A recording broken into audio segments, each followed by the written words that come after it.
सुप्रभातम विद्यार्थियों। आपके पाठ्यक्रम में जिस प्रकार वाल्मीकि कृत रामायण का बालकांड है, ठीक उसी प्रकार व्यास कृत महाभारत से विदुर नीति भी है। विदुर बहुत ही ज्ञानी और उदार व्यक्तित्व के धनी हैं। आपके पाठ्यक्रम में 34वां एवं 35वां अध्याय मात्र इसमें से है, तो निकालिए 34वां अध्याय जिसका नाम है उद्योग पर्व और देखना शुरू कीजिए। हम अध्ययन करेंगे। धृतराष्ट्र उवाच, अर्थात धृतराष्ट्र बोला, जागृत उदयमानसे यत् कार्यमनुपश्यसि तद्ब्रूहि त्वं हीनस्तात् धर्मार्थकुशलो यसि। अर्थात धृतराष्ट्र विदुर जी से कुछ पूछ रहे हैं। देखिए पहले अन्वय श्लोक का देखिए। तात जागृतः दयमानस्य यत् कार्यम अनुपश्यसि तत् त्वं ब्रूहि हीनः धर्मार्थ कुशलः असि। महाभारत में कौरवों और पांडवों के मध्य द्यूत क्रीड़ा होती है, यानी जुआ खेला जाता है।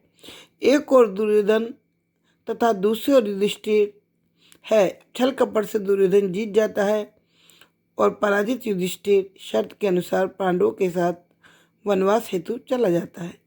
इस अवसर पर धृतराष्ट्र कुछ नहीं बोलते।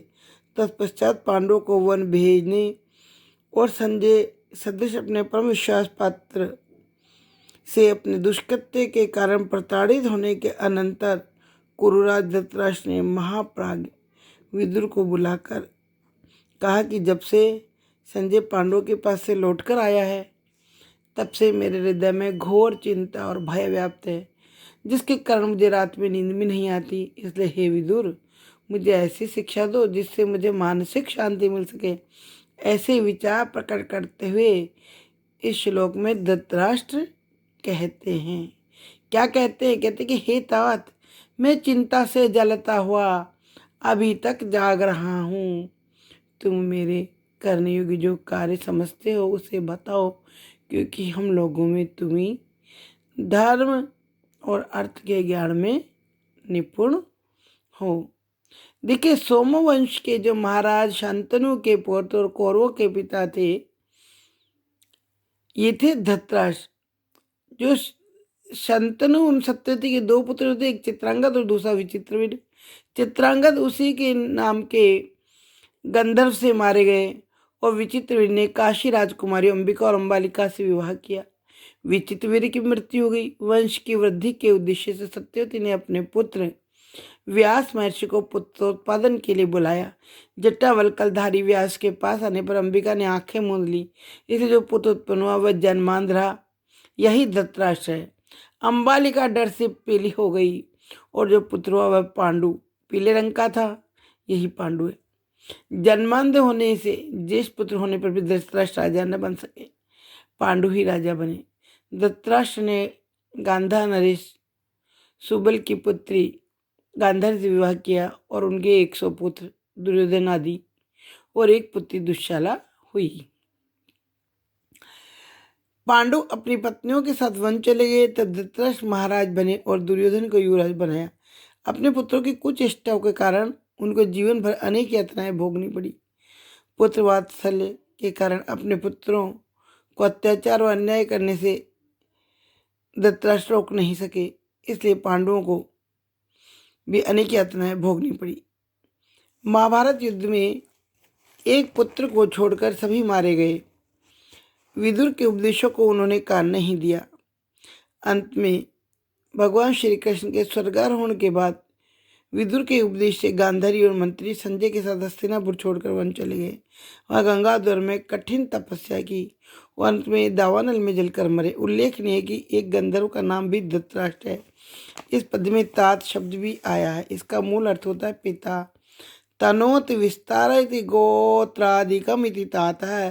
तन प्रत्यय दीर्घ होने पर यह अपने से उम्र में छोटों के लिए संबोधन का शब्द विशेष है।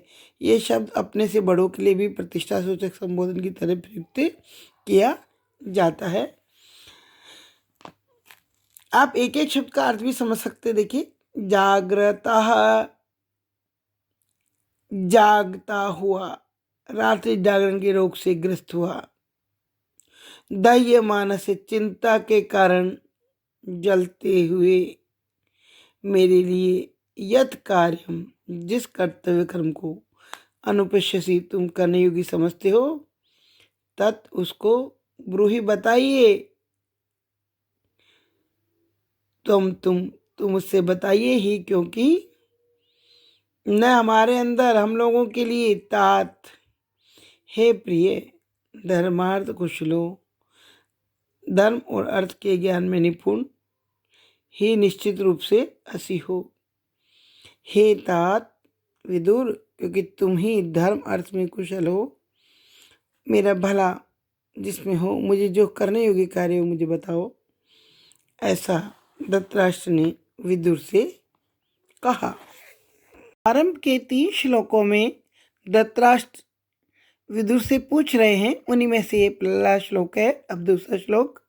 सुप्रभातम विद्यार्थियों, आपके पाठ्यक्रम में जिस प्रकार वाल्मीकि कृत रामायण का बालकांड है, ठीक उसी प्रकार व्यास कृत महाभारत से विदुर नीति भी है।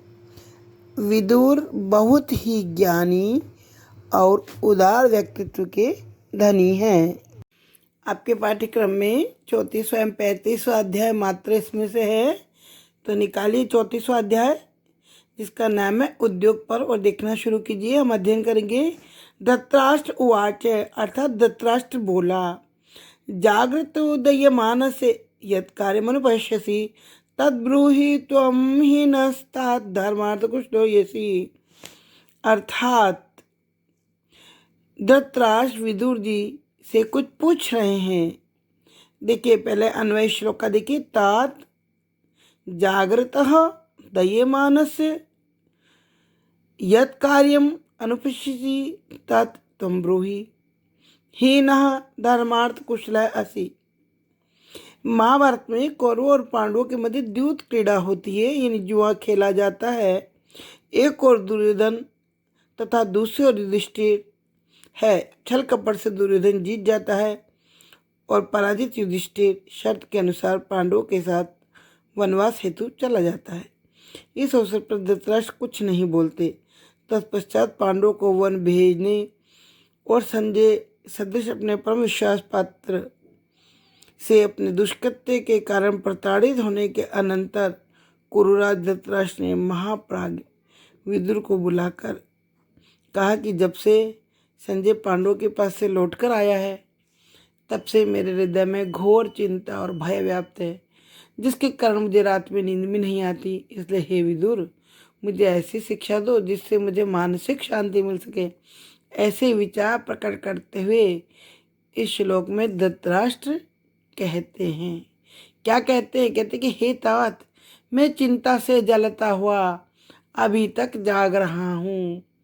तुम मेरे करने योग्य जो कार्य समझते हो उसे बताओ, क्योंकि हम लोगों में तुम ही धर्म और अर्थ के ज्ञान में निपुण हो। देखिए सोमवंश के जो महाराज शांतनु के पौत्र और कौरवों के पिता थे, ये थे धृतराष्ट्र। जो शांतनु उन सत्यवती के 2 पुत्र थे, एक चित्रांगद और दूसरा विचित्रवीर। चित्रांगद उसी के नाम के गंधर्व से मारे गए और विचित्रवीर ने काशी राजकुमारी अंबिका और अंबालिका से विवाह किया। विचित्रवीर की मृत्यु हो गई। वंश की वृद्धि के उद्देश्य से सत्यवती ने अपने पुत्र व्यास महर्षि को पुत्रोत्पादन के लिए बुलाया। जटावल्कलधारी व्यास के पास आने पर अंबिका ने आंखें मूंद ली। इसे जो पुत्र उत्पन्न हुआ वह जन्मांध रहा। यही धृतराष्ट्र है। अंबालिका डर से पीली हो गई और जो पुत्र हुआ वह पांडु पीले रंग का था। यही पांडु है।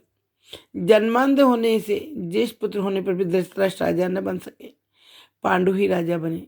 धृतराष्ट्र ने गांधार नरेश सुबल की पुत्री गांधार से विवाह किया और उनके 100 पुत्र दुर्योधन आदि और एक पुत्री दुश्शाला हुई। पांडु अपनी पत्नियों के साथ वन चले गए, तब धृतराष्ट्र महाराज बने और दुर्योधन को युवराज बनाया। अपने पुत्रों की कुछ चेष्टाओं के कारण उनको जीवन भर अनेक यातनाएं भोगनी पड़ी। पुत्र वात्सल्य के कारण अपने पुत्रों को अत्याचार और अन्याय करने से धृतराष्ट्र रोक नहीं सके। इसलिए पांडवों को भी अनेक यातनाएं भोगनी पड़ी। महाभारत युद्ध में एक पुत्र को छोड़कर सभी मारे गए। विदुर के उपदेशों को उन्होंने कान नहीं दिया। अंत में भगवान श्री कृष्ण के स्वर्गारोहण के बाद विदुर के उपदेश से गांधारी और मंत्री संजय के साथ हस्तिनापुर छोड़कर वन चले गए। वहाँ गंगाधर में कठिन तपस्या की और अंत में दावानल में जलकर मरे। उल्लेखनीय है कि एक गंधर्व का नाम भी धृतराष्ट्र है। इस पद में तात शब्द भी आया है। इसका मूल अर्थ होता है पिता। तनोत विस्तार गोत्रादिकम इति तात है। तन प्रत्यय दीर्घ होने पर यह अपने से उम्र में छोटों के लिए संबोधन का शब्द विशेष है। यह शब्द अपने से बड़ों के लिए भी प्रतिष्ठा सूचक संबोधन की तरह प्रयुक्त किया जाता है। आप एक एक शब्द का अर्थ भी समझ सकते हैं। देखिए, जागृतः, जागता हुआ, रात्रि जागरण के रोग से ग्रस्त हुआ। दह्यमान से चिंता के कारण जलते हुए, मेरे लिए यत कार्यम, जिस कर्तव्य कर्म को अनुपश्यसी तुम करने योग्य समझते हो, तत् उसको ब्रूहि बताइए। तुम उससे बताइए ही, क्योंकि न हमारे अंदर हम लोगों के लिए तात, हे प्रिय धर्मार्थ कुशलो, धर्म और अर्थ के ज्ञान में निपुण ही निश्चित रूप से असी हो। हे तात विदुर, क्योंकि तुम ही धर्म अर्थ में कुशल हो, मेरा भला जिसमें हो, मुझे जो करने योग्य कार्य हो मुझे बताओ। ऐसा धृतराष्ट्र ने विदुर से कहा। आरंभ के 3 श्लोकों में धृतराष्ट्र विदुर से पूछ रहे हैं। उन्हीं में से ये पहला श्लोक है। अब दूसरा श्लोक आपके पाठ्यक्रम में 34वां एवं 35वां अध्याय मात्र इसमें से है, तो निकालिए 34वां अध्याय जिसका नाम है उद्योग पर्व और देखना शुरू कीजिए। हम अध्ययन करेंगे। धृतराष्ट्र उवाच, अर्थात धृतराष्ट्र बोला, जागृत उदयमान से यत् कार्यमनुपश्यसि तद्ब्रूहि त्वं हि नस्तात् धर्मार्थ कुशलो यसि। अर्थात धृतराष्ट्र विदुर जी से कुछ पूछ रहे हैं। देखिए, पहले अन्वय श्लोक का देखिए। तात जागृतः दह्यमानस्य यत् कार्यम अनुपश्यसि तत् त्वं ब्रूहि हीनः धर्मार्थ कुशलः असि। महाभारत में कौरवों और पांडवों के मध्य द्यूत क्रीड़ा होती है, यानी जुआ खेला जाता है। एक और दुर्योधन तथा दूसरी ओर युधिष्ठिर है। छल कपट से दुर्योधन जीत जाता है और पराजित युधिष्ठिर शर्त के अनुसार पांडवों के साथ वनवास हेतु चला जाता है। इस अवसर पर धृतराष्ट्र कुछ नहीं बोलते।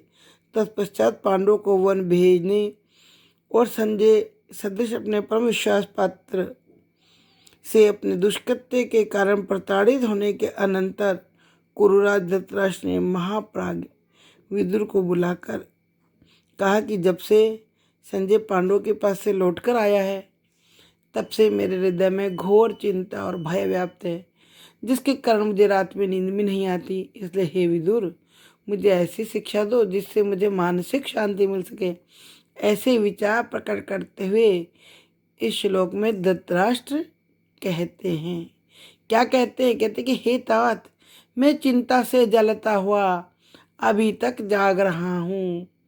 तुम मेरे करने योग्य जो कार्य समझते हो उसे बताओ, क्योंकि हम लोगों में तुम ही धर्म और अर्थ के ज्ञान में निपुण हो।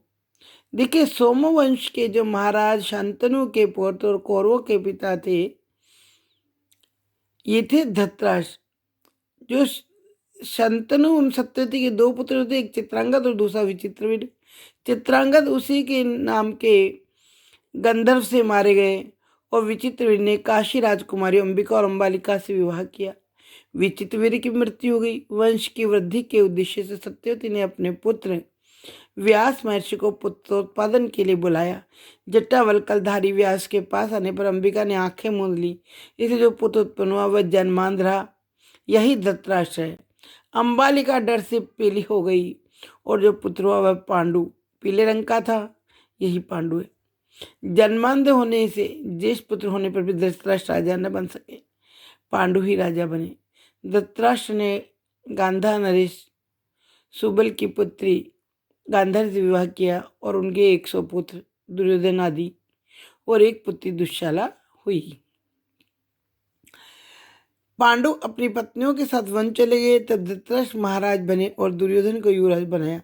अपने पुत्रों की कुछ चेष्टाओं के कारण उनको जीवन भर अनेक यातनाएं भोगनी पड़ी। पुत्र वात्सल्य के कारण अपने पुत्रों को अत्याचार और अन्याय करने से धृतराष्ट्र रोक नहीं सके, इसलिए पांडवों को भी अनेक यातनाएं भोगनी पड़ी। महाभारत युद्ध में एक पुत्र को छोड़कर सभी मारे गए। विदुर के उपदेशों को उन्होंने कान नहीं दिया। अंत में भगवान श्री कृष्ण के स्वर्गारोहण के बाद विदुर के उपदेश से गांधारी और मंत्री संजय के साथ हस्तिनापुर छोड़कर वन चले गए। वहाँ गंगाधर में कठिन तपस्या की और अंत में दावानल में जलकर मरे। उल्लेखनीय है कि एक गंधर्व का नाम भी धृतराष्ट्र है। इस पद में तात शब्द भी आया है। इसका मूल अर्थ होता है पिता। तनोत विस्तारयति गोत्रादिकम इति तात है। तन प्रत्यय दीर्घ होने पर यह अपने से उम्र में छोटों के लिए संबोधन का शब्द विशेष है। यह शब्द अपने से बड़ों के लिए भी प्रतिष्ठा सूचक संबोधन की तरह प्रयुक्त किया जाता है। आप एक एक शब्द का अर्थ भी समझ सकते। देखिए, जागृता, जागता हुआ, रात्रि जागरण के रोग से ग्रस्त हुआ। दह्य मानस, चिंता के कारण जलते हुए। मेरे लिए यत कार्यम, जिस कर्तव्य कर्म को अनुपश्यसी, तुम करने योग्य समझते हो, तत् उसको ब्रूहि बताइए। तुम उससे बताइए ही, क्योंकि न हमारे अंदर हम लोगों के लिए तात, हे प्रिय धर्मार्थ कुशलो, धर्म और अर्थ के ज्ञान में निपुण ही निश्चित रूप से हसी हो। हे तात विदुर, क्योंकि तुम ही धर्म अर्थ में कुशल हो, मेरा भला जिसमें हो, मुझे जो करने योग्य कार्य हो मुझे बताओ। ऐसा धृतराष्ट्र ने विदुर से कहा।